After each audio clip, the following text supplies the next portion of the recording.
ya fanda na yo.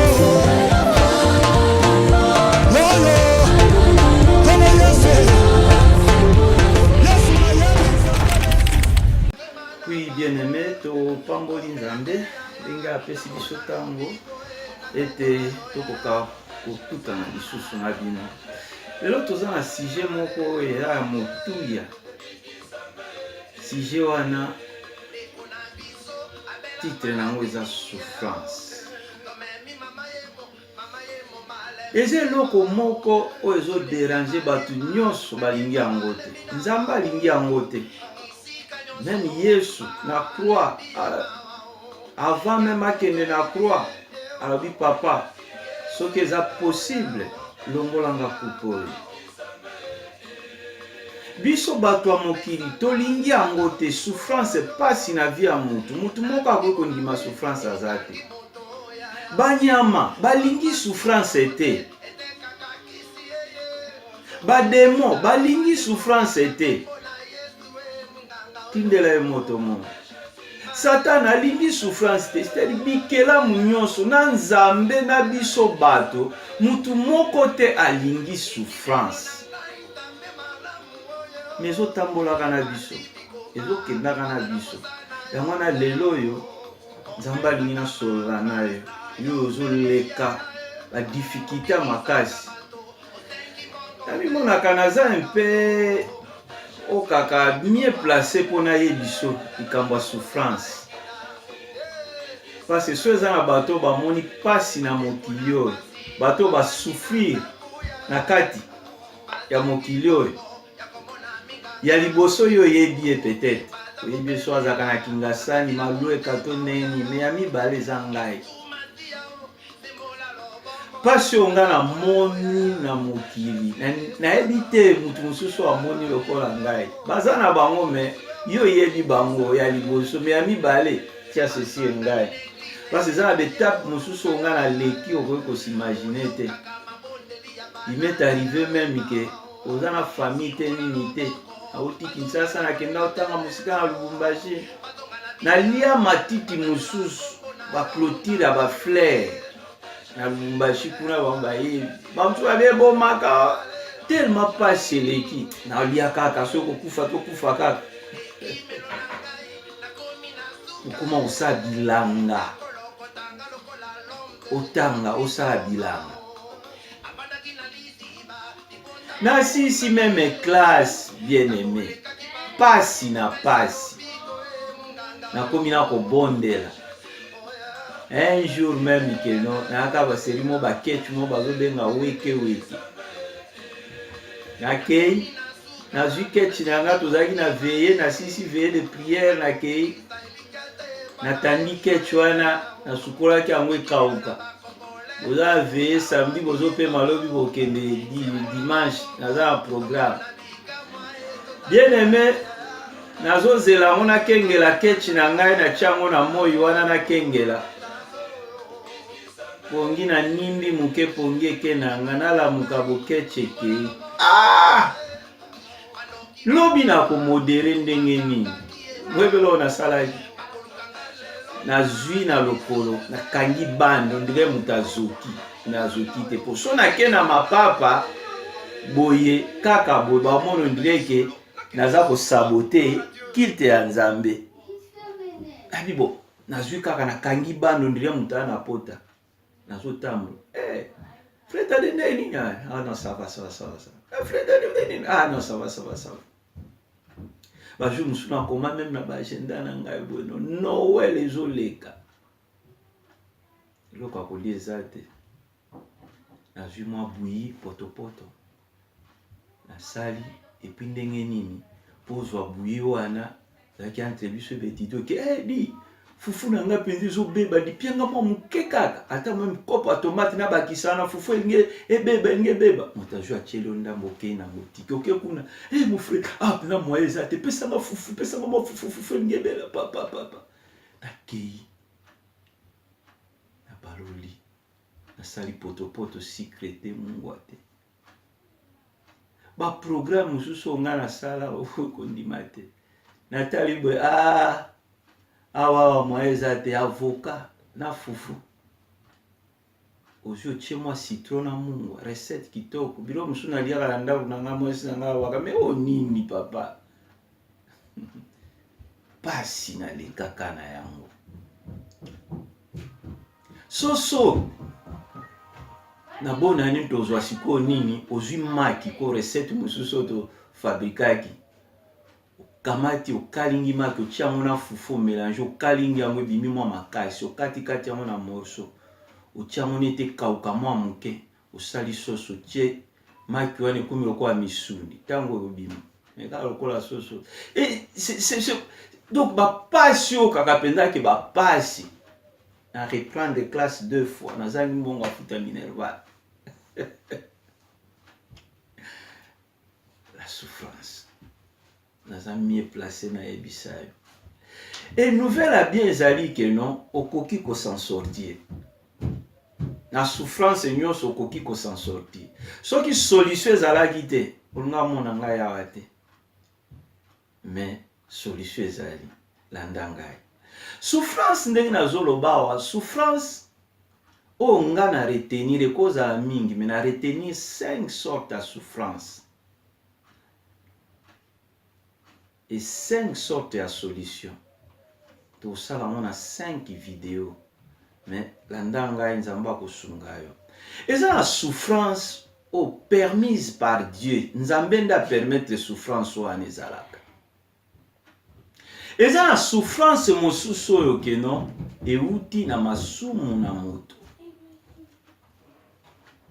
Et ça, la souffrance mosusu pasi mosusu, diable a imposé mutu, a bambi yango mutu na nko. Et ça peut na pasi mosusu oyela mutu pour na ignorance tout simplement. Pe ya suka eza na pasi mosusu koya euti na nature kaka boy. Mais bonne nouvelle eza ke solution ezali. Ndeloko nzamba tininga ke na ya koyebisayo solution ezali. Tozwa mkanda na Nzambe, Jérémie, chapitre 15, verset 18 à 19. Tangi, pona nini pasi na ngai eza koumela? Pona nini pota na ngai eza pasi makasi e ekoki kobela te? Oza pona ngai liziba ya kokosa? Oza pona ngai mayoyo oza kondima te? 19. Nde na yango okelobi Yawe, soki okangami na ngai nakoyanola yo. Soki otelemi liboso na ngai olongoli ya mabe na o ya malamu, okozala lokola monoko na ngai. Ezali bango bazongela yo, mais yo okoki kozonga epai na bango te. Alléluia. Nzambe merci. Tango Nzambe kamba ngai grâce na ona beleli yango. Ezala na kati nesika o ndeko aza kolanda Nzambe tika etazwa solution à travers ma vidéo oyo. Na kombo na Yesu. Console mitema. Amen. Na ekoloba likolo na pasi. Awa bazoba likolo na Jérémie tokozongela lisusu. Jérémie akomaki na situation moko ke pasi eyelaki ye na ndenge ya kosakana te. Jérémie akomaki na situation moko ke non batu nyonso baboyi ye. Ba prophète baoya na message mususu, ya ye na oya ye mususu. Batu nyonso bakipaka kutu ye susu te. Akoma ye moko isolé. Souffrance wana bimena sala nini? Tokozongela susu komona pasi o Jérémie amonaki. Mais Nzambe alobi ke no soko kangami na ngai, soko longoli ya mabe pembeni na yo, obombi osimbi makambo ya malamu nakoyanola yo. Mutu moko azolanda ngai, Nzambe ayanola yo. Longola ka makambo ya mabe, tika ya malamu komona koyanola yo. Nzambe alobaka po aza vivant. Pasi eyeli ye na yebaki nini akosala te, eza pe na bato ebele pasi eyela bango. Nzambe nde muta permetaki yango ke komela ye. Alléluia. Yamwana nzambe moka zolo na Psaume 34 verset 20 alobi que non, le malheur atteint souvent les justes, c'est-à-dire pasi yela kabayenge bene, mais nzamba kangola kabango bimisa kabango toujours. Et pas sur les autres ou pas nzambe, eza lokola, bengango eza lokola épreuve moko boy. Webi mutu so atangisi mutu, ba professeur attestaka mutu na ba épreuve, ba examen, ba interrogation. Ndi amona pas sur ou pas nzambe ka mona ngo eza lokola interrogation o nzamba za opesa. Na lingi to banda koloba. Ya liboso to koloba pasi oyo euti na nzambe a permettre yango mais pona kosala nini kolakisa intégrité ya mosali na ye. Ka munene ezali ya Job. Job amoni pasi asalaki masumu te, Satan imposaki ye te, eza nature te, eza ignorance pe te, souffrance à Job eutaki na nani na nzambe ye moko. Heureusement ka comprenaki yango.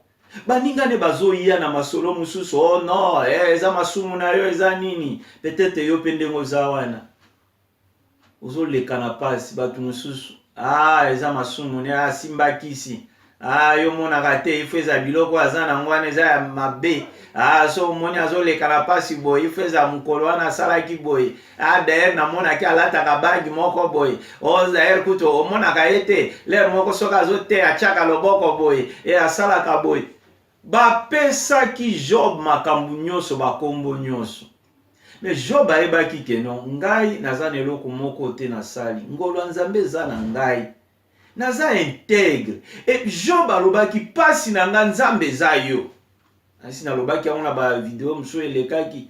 Alobi men soki na yebaki pa nzamba azalaka. Mbe na kendaki na kendo yebise ke naza innocent. Makampu Job alobaki même au monde soki na 6 verset 4. Azolobaki no oh les flèches du tout puissant m'ont percé. Likonga na nzambe toboli ngai. Alors Job tala même tina mwasi nae. Azo me kufa. Finga nzambo kufa na omba la moko. Ce qui fait que mwasi wana eba ke pasio azoya na ngweza ya nzambe. Ifa alo bakutu non. Finga nzambe to kufa, to finga nzambe to kufa te ye moko. Ce qui fait que mwasi azano ya destiné mobali po ya ye. Moto na moto ako répondre devant nzambe. Alléluia. Bami ya Job, bango bakanisa kutu ba ede nzambe. Eti na suka. Nzamba ye koloba na sotali meme na Job, oui, chapitre, oui, na Job chapitre 38 verset 2. Nzamba bi nani wana za ko obscurcir ba dessin na ngai. Nzamba sibikai bango abi ke non. Bino yo ba camarade ya Job, boke ne ko offrir sacrifice wana za na 42 quoi verset 7. Boki ne offrir sacrifice et Job abonde la pona bino. Bien aimé, moni pas sur Job a monaki. Eza salaki masumute. Eza tout simplement nzamba linga la sa Satan intégrité na ye. Amoni saï. Alléluia. Deuxièmement, toujours na souffrance nzamba permettre et quoi que ça pona éprouver yo. Wana to mona ngona Deutéronome chapitre 8 verset 2. Nzamba lobike na bana Israël lobike boyeba souviens-toi na banzela oyo ngai nzambe na yo na lekisaki yo pendant 40 années on nazo balola ngo eza na français naza ko balola dans le désert pour que na humilier yo na éprouver yo pona yeba nini yo ezali ba disposition à motema na yo soki okobombaka to te ba commandement na ngai.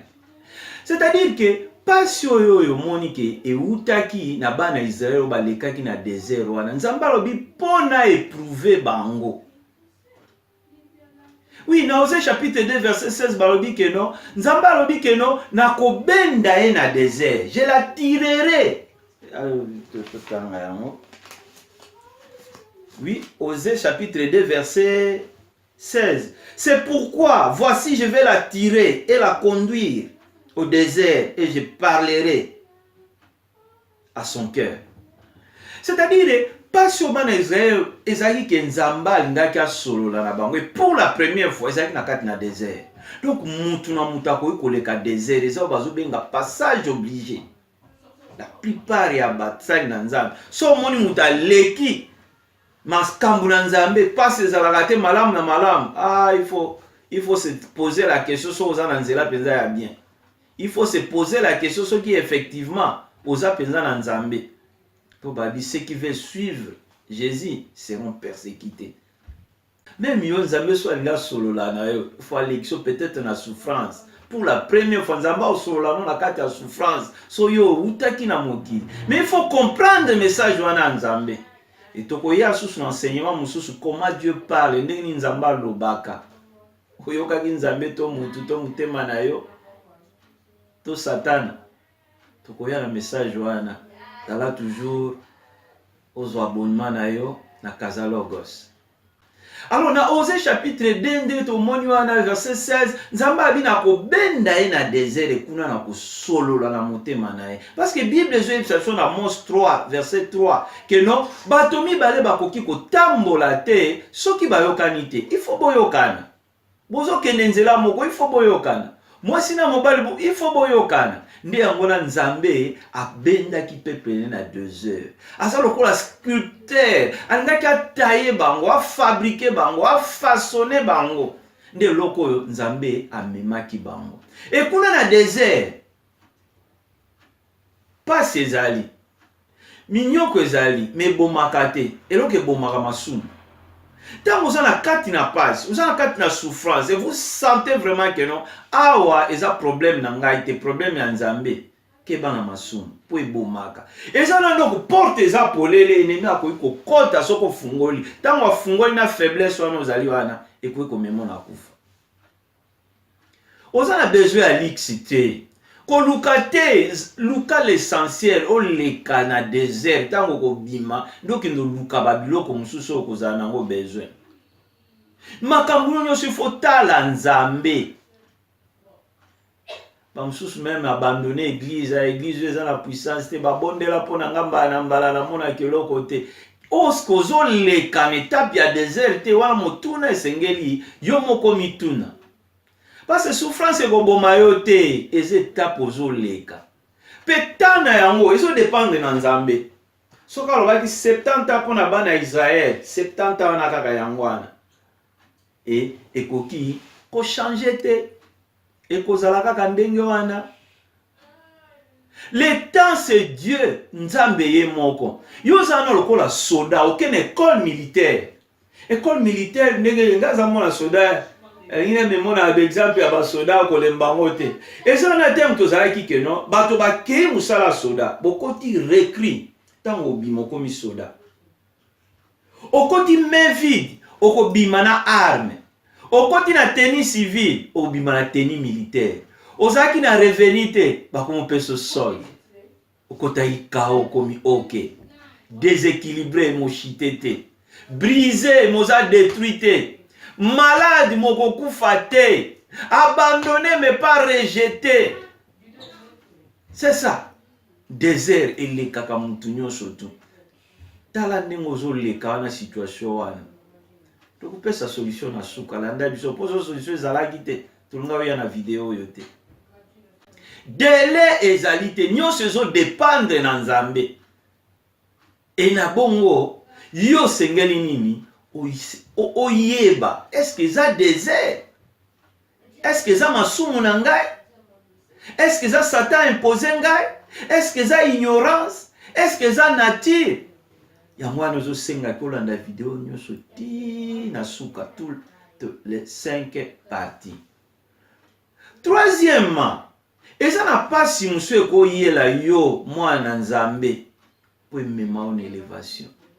Nzamba permettre yango. Là tozoloba eza premier chapitre na biso, c'est-à-dire souffrance permise par Dieu. Toloba que ça pour l'intégrité, oui, pour t'éprouver, et puis siko tozoloba pour l'élévation. Wana okotanga na mukanda na Genèse. Na Genèse chapitre 45 verset 5. Wana ils ont concerné Joseph. parce que tous en attente oui kotange pas ozali Joseph pas sauf Joseph a monaki ba difficulté nyonso ezalaki na kati na Joseph c'était permise par Dieu. Pasi na Joseph elutaki na Nzambe ezalaki nini ememe na élévation yo pe préparaka élévation na yo kolela te mami sezo kita yo na ndenge bazo persécuter au même ti na église.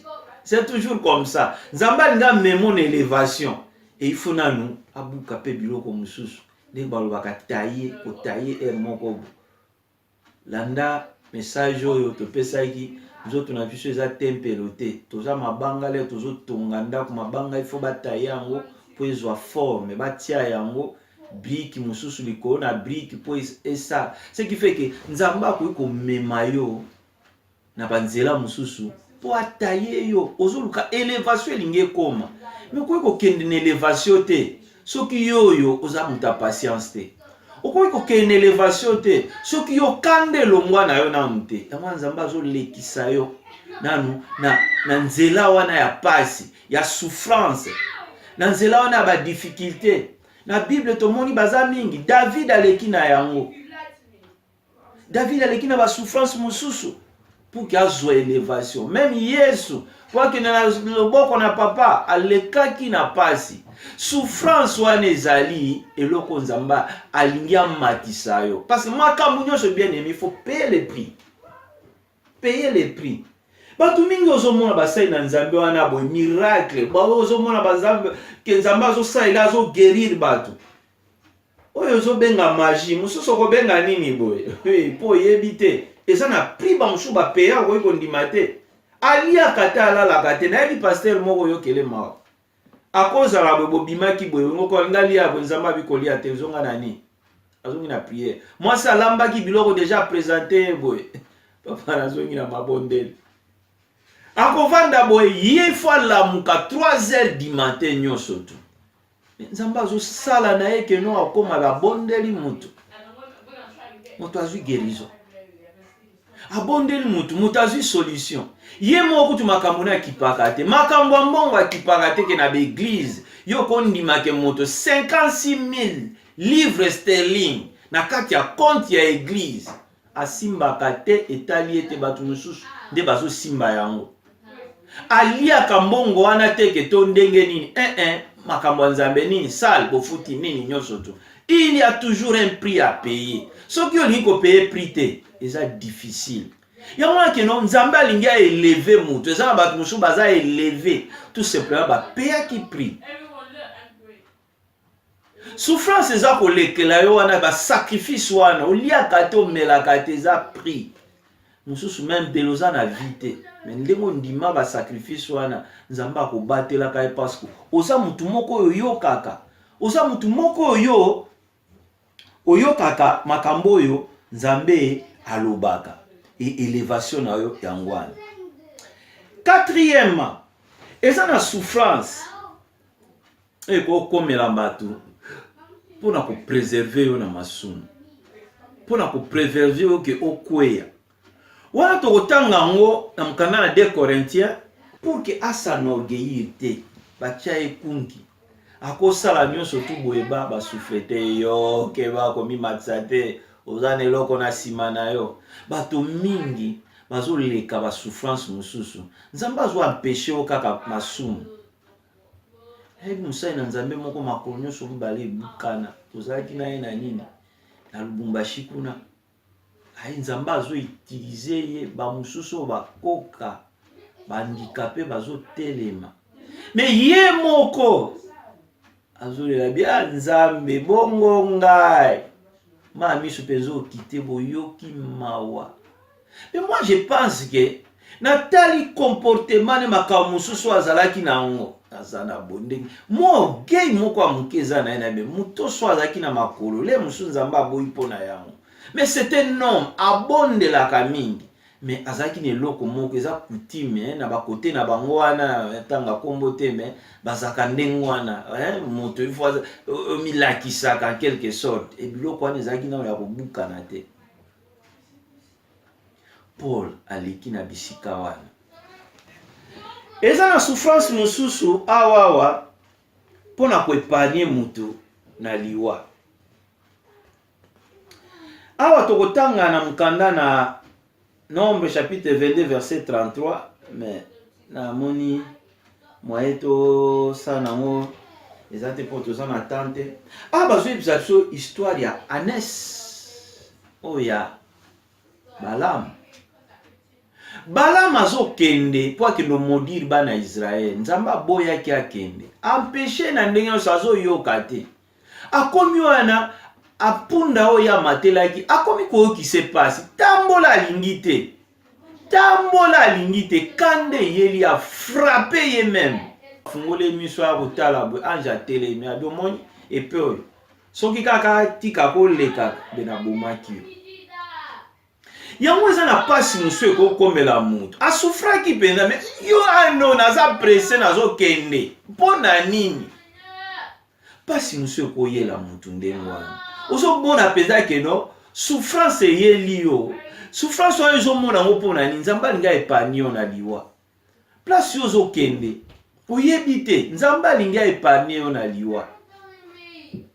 Ngai moko je me souviens même que non abaki témoignage na ngana kopesa kabino ezempe mulai na komaki na situation moko tellement na komaki malade na ibisa bino nzoto na molimo saka nete se séparer ezo na biki na okufa na lelaka nzambe na kunda ma Lubumbashi te nzambe na kunda ma Lubumbashi te grâce au salanga ya ngwana na kunda ma Lubumbashi te. Un jour boye na bino nazwa occasion na voyager na kende na nini na kei na kendo mata na avion to kende to komi kaka boye ba avion kei na sali retard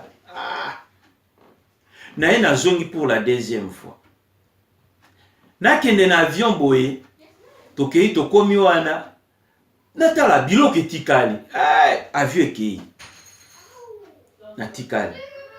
Troisième fois, il faut aller à l'aéroport parce que c'est un peu compliqué. Il faut aller à l'aéroport. Zela avion, zoyate. Il y a petit moko boyen. Na yebana ki na bango pembeni wana loano na tiki biloko na nga na bina zonga na parce que na ça déjà 2 jours. Parce que ça y avion to za zela avion militaire ponga na moi ça moi soda na ki na fait des routes. Tant na zongi na simana ngabo na yabo baninga ba voyager ba kei. Nzambe ikambu nini na bia wapenda na okende te loko moko te nini te na tikali na ngai nazela pa avion ye vie mo tozalaki na ye ndeko moko ekekia azali kosala na jekami aya salinga nini keno ozo voyager na zwelio ni to voyager na avion jekami parce que ndenge na kondaki mutaba 65 75 kilo bon siko na zana ba 5 65-75 kilos na kiti na ba 50 et quelques. Donc so mutabi pa tindi kanga boye na kokoya pe na kufi. Tandenge na tika muke. Ba fima ba yoke ngama ba nyonso ba loba ka likolo na ngai. Ye penza to ndimite. Na keni. Bien aimé na koti na avion. Na bia moto a bloqué ngai déjà na avion a koyoka. Avion est décollé. To décollé, wa na Lubumbashi bye na kei to koti, to komi kokende, to kei na bia tika se reposer na la lipongi. Na tala boy avion zo atterrir. To utaki Lubumbashi to zo kende Kisasa na to sali penda kaka soki 20 minutes boy. Pour te zaka 2 heures. Avion kiti na baola misubo aéroport de Luano wapi Lubumbashi nzambe tozongi na Lubumbashi nini o pillage eza na Kinshasa moyen avion kende ezate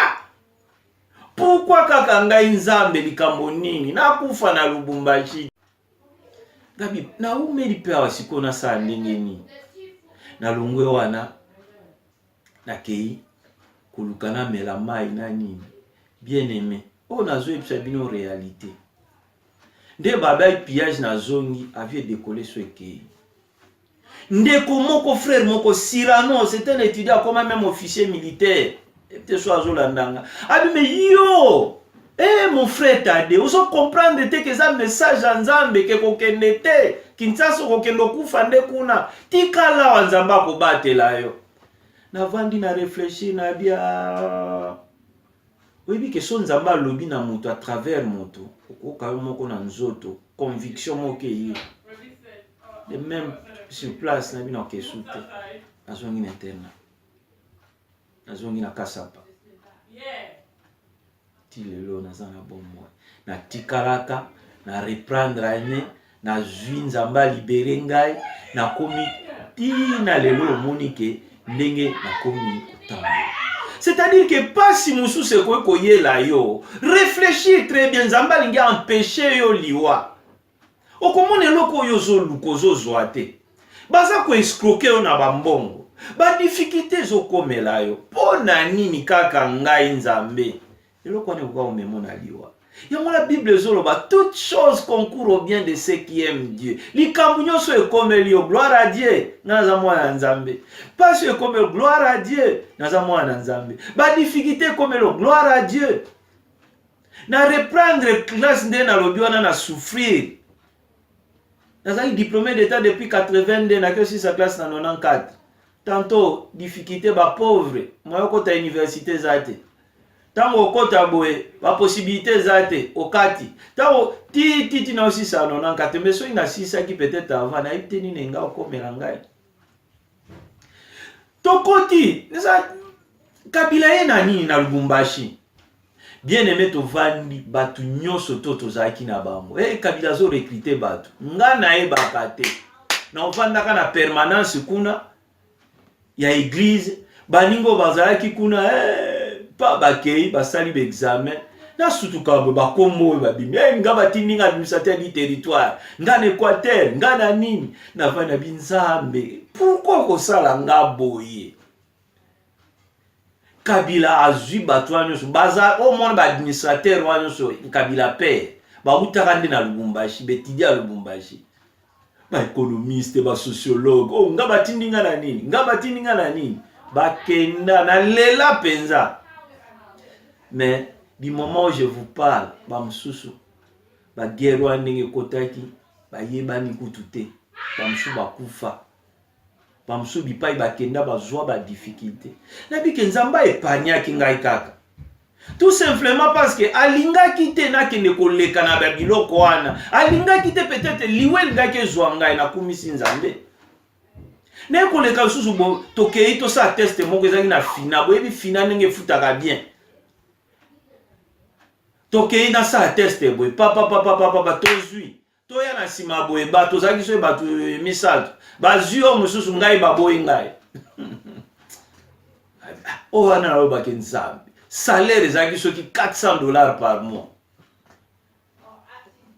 so na zo musala wana peut-être mbenatika na Lubumbashi bo bazo sala kuna bazo a combien tala na vai na poto na kozanga ta enkala na compte te ata na salite na zolia Nzambe merci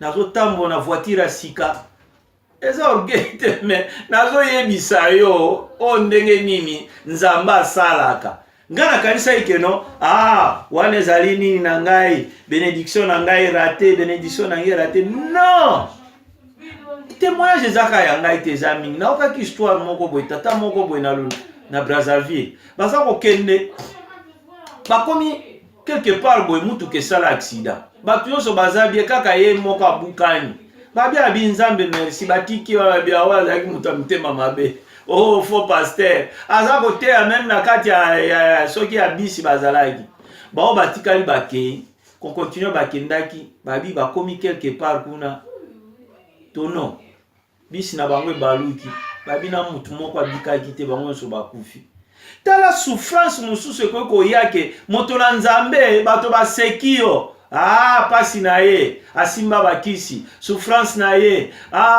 yangwane za boye atu omona ke mutazana difficulté mutazana souffrance ore bo consoler toujours bino basai na Nzambe bokomi nini bato osekaye bokomi nini bato créer ba problème. Est-ce que bokanisi mukolo na yo apesa kinini wana oya permettre yango aza d'accord? Ndeko yo sepela nzamba épargne ol kufa. Sepela nzamba longoli na kati na difficulté. Alléluia. Toke lisusu na souffrance. Jean chapitre 9 verset 1 à 3. Souffrance soki nzambe alingi manifester ba œuvre na ye.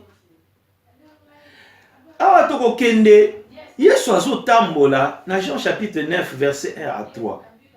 Bakutie balobi mais Seigneur, pona nini mutu aza aveugle? Pona nini yoza na pasi? Pona nini mwana na yo aza malade?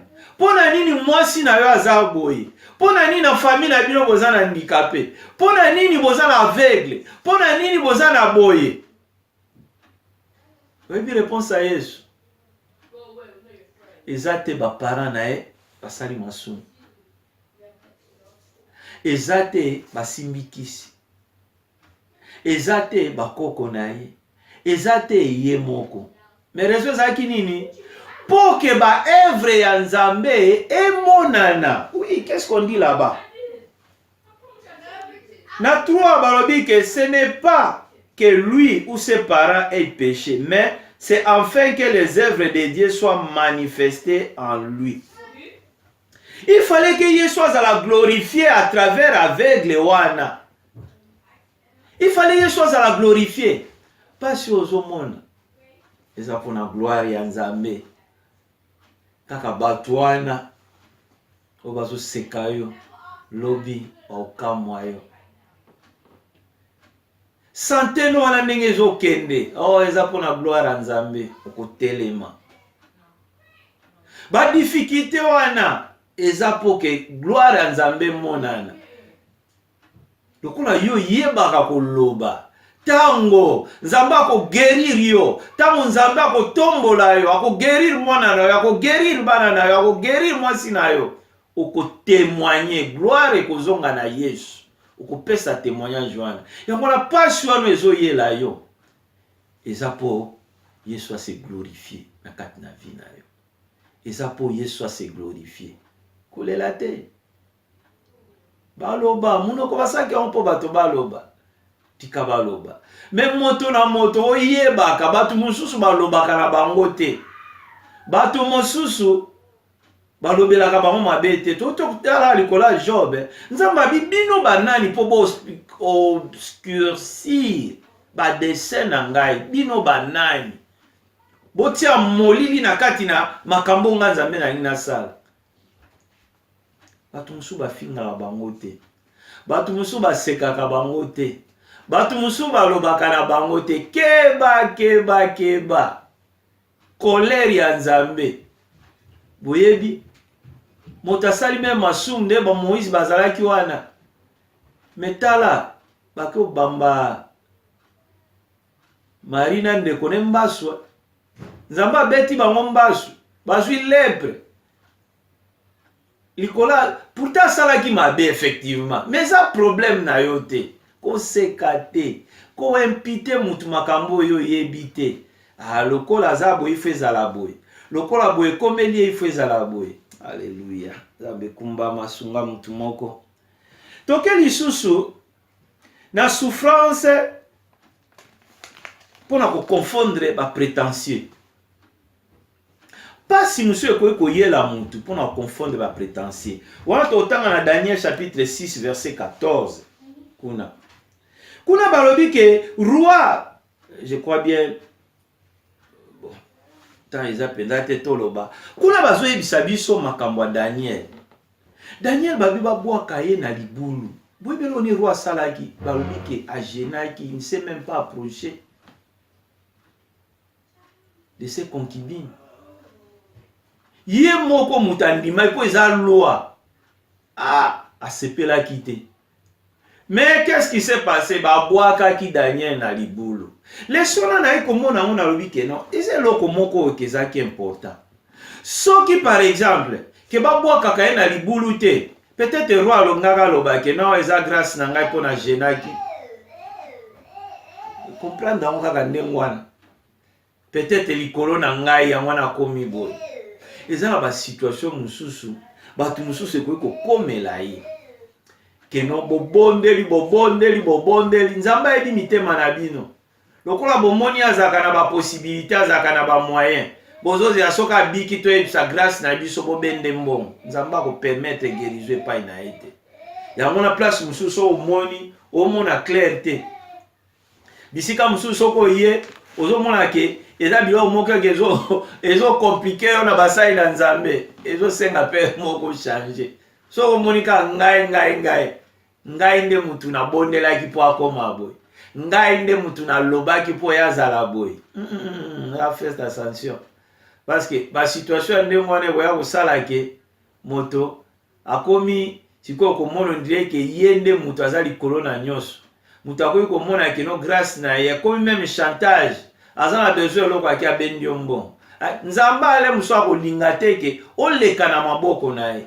mais so kutel musenza moko amikitisaka peut-être ko ekoleka eza na ba muso ba faux prophète mingi bakoma atali kaka situation na yo amoni ke no ifeza la boy ngaza agrégé enseignement moyen à degré supérieur tout ça on va bengi psychologie de l'adolescent na psychologie de l'adulte eza na makambo mususu tali comportement mutu tali ba geste a mutu oyebi mbala moko ke no oyo aza boye oyo osala boye et ba faux prophète ba psychologue to lo bande mwana ba bima mingi atali boye yo na moni ke no o kozala boye yo na moni ko sala boye yo ndimi lobi o mona likambwana ekokisami alobi omoni nayebisa ki yo surtout ceux qui objectif neza ke no azwa confiance na babenda mbongo et nzamba akoki ko refuser ke no likambo boye a confondre bato wana nyonso to oh nzamba yebisinga okobota mwana mwasi okende kuna boti mwana mobali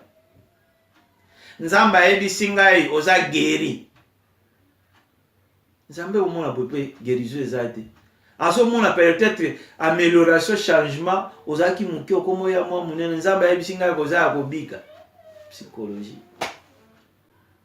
et nzambe po confondre bato wana omona bope osafonce lisusu na kati na malade et situation boso ekomeli yo solution ezali na suka solution ezali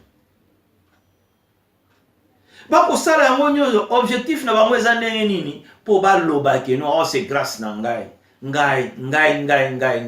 nzambe akondima pasi no eumela so ofandi na église moko ya bafarceur oke balingi batire gloire ya nzambe okomona mpenza ke okomi mpenza ke obondeli nini nyonso me bango baye kopesa bafausse prophétie omona eloko moko okokisama te ti lero kobima ndenge babi sorte du milieu de etango kobima okomona ke oyeko recevoir guérison oyeko recevoir victoire oyeko recevoir délivrance alléluia eza na souffrance mosusu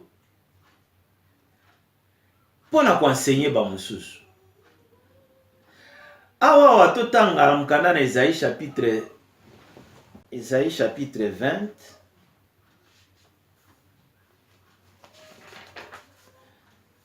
oui, Isaïe chapitre 20 verset 2 na tango wana nzambe apesi maloba na Isaïe mwana ya Amos pe alobi na ye kende longola saki na yo na rein kende longola sapato na yo il fit ainsi et atamboli motakala pe desoche nzambe alobi kaka ndenge mosali na ngai atamboli motakala pe makolongulu na mbula misato ekozala signe pe présage pona Égypte pe pona Éthiopie Esaïe aza kotambola nzambe abengi alobi yaka longola bilamba na yo alongoli longola ceinture alongoli longola pantalon soki robe soki nini alongoli longola sapato alongoli alobi tambola bato bamona yo yoko ndimango okoyoka tambola mutakala Esaïe wana babime Esaïe abeli liboma to nini nzamba alobi keno ndenge geste wana ozosala pasi wana ozomona, humiliation wana ozomona, soni wana ozomona. Nalingi napesa leson moko boye. Ndenge ezali wana. La même chose na Éthiopie, na Égypte, bakokende na kati ya captivité. Ndenge alobi roi ya Syrie akomema bango parce que etikalaki mbula misato pamba. Nzambe azoyebisa oze nini abi kendo zwa mwasi ya ndumba. Yo mosali na Nzambe, Nzambe atindi yo. Zwa mwasi ya ndumba, bota bana ya kindumba. Nzambe azolakisa ndenge nini keno akozala na pitié na peuple na ete. Alléluia. Et là, ma camouflage est très compliqué. Nzambe azoyebisa ye pena keno kendo bala mwasi ya ndumba pour enseigner Israël. Yo komoni aza na souffrance, komoni le musu avandi na mwasi moko yo zo comprendre te. Musai na Nzambe akozala boete. Makambo mingi tozo maîtriser te. Munokono soki eza okangama te. Uzwaka ba problème na Nzambe mko mususu. C'est Dieu qui l'a envoyé zo mwasi wana. Alléluia. Et ça makambo mingi par exemple tozo na Ézéchiel. Wana kutunde na banga kango. Ézéchiel 24 verset 15. Nzambe azoyebisa Ézéchiel abi na kozwa eloko moko oyo epesaka yo esengo. Na ozwa molimo wa mwasi na yo. Mwasi no akokufa. Pour que na enseigner Israël. Quoi admettre. Alobi que mwasi na ye penza, oui. Na 24 verset 15, Dieu reprenant l'âme de la femme. Elle était morte. Pour que Nzambe a enseigné Israël. Pour Nzambe a enseigné Israël, c'est comme ça que Dieu a fait. Enseignement en akak. Pour enseigner Israël, Nzambe alukaki pasi ekomela Israël. Alukaki nini? Mwasi ya mosali na ye akufa. Yaza na Nzambe te. Koma wako mwana akufi. Koma mwasi akufi. Azaka na Nzambe te. Koma mosali na Nzambe akokufa boy. Koma mosali na Nzambe akokufisa mwasi, akokufisa mwana. Foye bamaloba na Nzambe. Tanga makomi. Nzambe asalaki yango ezalaki ye, ezalaki mokili te, ezalaki masumu te, ezalaki satana te, ezalaki nature te, ezalaki Nzambe ye moko. Oh bien-aimé, so ke na Hébreux chapitre 11 verset 36, bazoyebisa biso c'est par la foi même que bato mingi bazalaki wana basia bango, bakata bango, bamusu bakata bango bakingo, bamususu makambo esalamela basali na Nzambe mingi. Na Nouveau Testament ancien te. Bongo yo mosali na Nzambe passe kokomela serviteur na Nzambe te. Balobi baboma bango, betieni balapida bango, babeta bango mabanga. Bongo la souffrance d'un homme de Dieu. Mosali na Nzambe ako souffrir te. Bongo nyonso to mona. Basali na Nzambe nde bazo souffrir. Est-ce que yo bayebi so ke mosali na Nzambe ako souffrir te? Mosali na Nzambe ako souffrir. Bapasi wana nyonso ekomeli yo. Même yo okomi humilié, bazo seka yo, bazo loba na yo, pasi na yo. Nzambe nda yebi yango. Kotala bato na mokili te. Tozana na première souffrance oyo. Yo moko moni ke oyo euti na Nzambe. Yo moko yebi ke no pasi no eza ya Nzambe. Tomoni yango nyonso toa. Mais sikoyo tango ekomeli osala ndenge nini? Ça c'est le plus important. Ça c'est le plus important. Ndenge nalobi ke no so solution ezalaki te. Nakokai komema teke na mema Mateo oyo. Nzambe akoki ko changer ba décision na ye. A changer ki ya Ézéchias. Akoki pa changer pour na délai. Mais tant que situation a boye komeli, to sala ndenge ni. Toko so mkanda Nzambe na Jacques chapitre 5 verset 13. Kuna bazo yebisa biso nini? Baebisi biso boy. Quelqu'un parmi vous est-il dans la souffrance? Qu'il prie. Moko kati na bino azana kati na pasi. Abondela. Alléluia. Quelqu'un est-il dans la joie? Qu'il chante des cantiques. Moto moko azana pasi. Na kati na bino. Abondela. Et non se lamenter le roi là-bas na Israël. Abondela. Alobi ke ba africain ko bondela. Ba américain ko yemba. Ce qui fait que bango baza dans la joie. Ba bi ke ba yemba nzembo. Mais quelqu'un dans la souffrance qu'il prie. Jacques chapitre 5 verset 13. Moto azana kati na mabonde abondela. Ko bondela et ko changer nyonso tout. Et loko moko te nzamba resistaka biso te. Mai na miso ndenge ka kozo bondela. Ko bondela ezani eza négociation. Tango zo négocier ba négociateur a na mboko eza na cour moko ba tangisaka batu comment ko deal na ba conflit. Négociateur aza na ba parole ya bimisaka. Na ina négocier ndenge ozo bondela nzambe ba bondeli maloba nini. Na kina ndeko moko bona yebaki ya soka zo bondela azio ndire ka chekiti wana apangusi yango abinzamba bavandi wana nzambe oyebi jour wana le na kendaki na boye tango na yaki mais yo na mona ki osalaki boye pona intel mais nzambe tala situation ndenge ni ezoleka omona vandi nye abiona nzamba zo répondre nzambe zana utala soki omoni yo lobaki mukolo wana boye na mukanda na yo olobaki likambo boye na moni ke non on dirait que vous comprenez ngai te bon nzambe siko totala ndenge nini kanisa kasi bon omoni nzambe sikoyo ngana omona on dirait que likambo ekoye kozalabo yo mon ndenge nini nzambe c'est comme ça prière na ye azo solola na nzambe alléluia balobi na biso ke non motaza na pasi abondela tokende suna 1 Pierre chapitre 4 verset 19. Kuna balobi ainsi que ceux qui souffrent selon la volonté de Dieu remettent leur âme en faisant ce qui est bien. Solution ezani. Premièrement, motoza na kati na pasi omone uti pa na nzambe bondela. Ezekiel sa bondela ki nzamba changeaki. Bondela.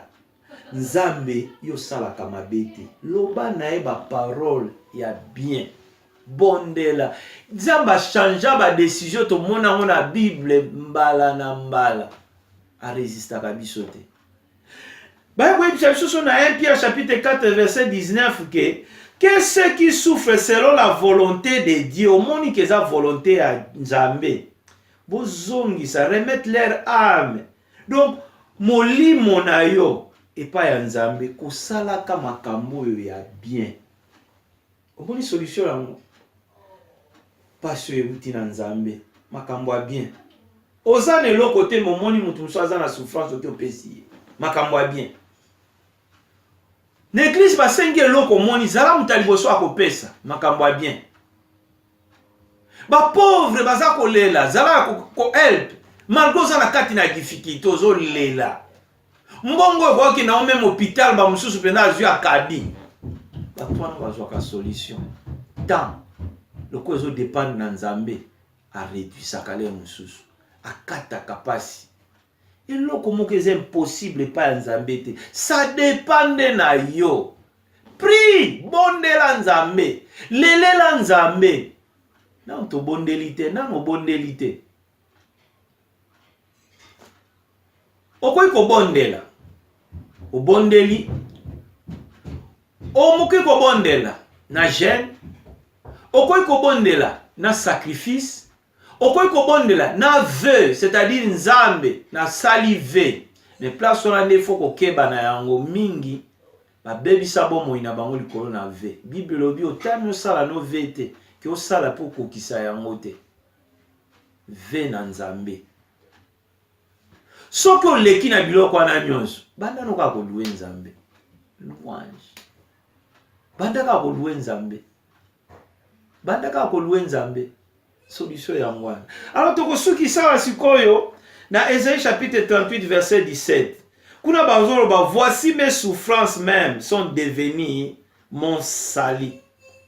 Pasi na ngai ekomi sali pasi ya bato mosusu.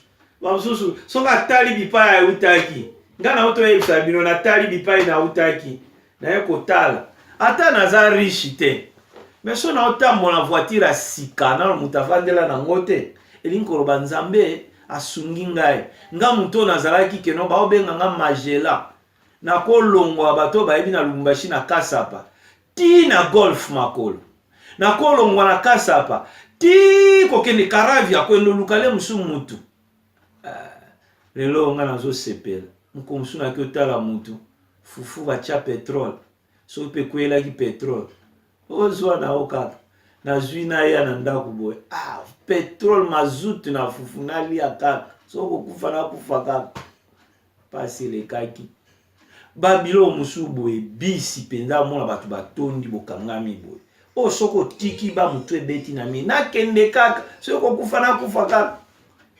Mais sikoyo nga kozwa riske wana susu ko désespéré te liwa balinga yango te babangaka yango te me balinga yango te kobanga liwa te naza camarade no te kolinga ye te kosepela na ye te zala na espoir zala na elikia nzambe aza viva yo kaka azomona pasi ozomona azomona humiliation na yo ndenge bazoseka yo ndenge bazoloba na yo.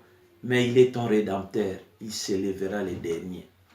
Yamona batu musu bazaka bakomi alobaki tango amoni changement na bomo inayo yo comprendre te kalinga su bokutana te yo kansi pona nini maloba bimisa ke komosala soni le musu yo yebi no kutu yango te kanga motema mabende liwa eloba bakinwa kanisi tosuki awa tourner koloba likolo na souffrance o eza première partie parce que vidéo eza na 5 parties. Souffrance permise par Dieu, souffrance donc euti na nzambe, souffrance euti na masumu na yo, souffrance ezali imposée na diable, souffrance subir na ignorance na yo, pe souffrance euti na nature. Wana eza biloko tokoloba na kati na ba message na biso ba lontomba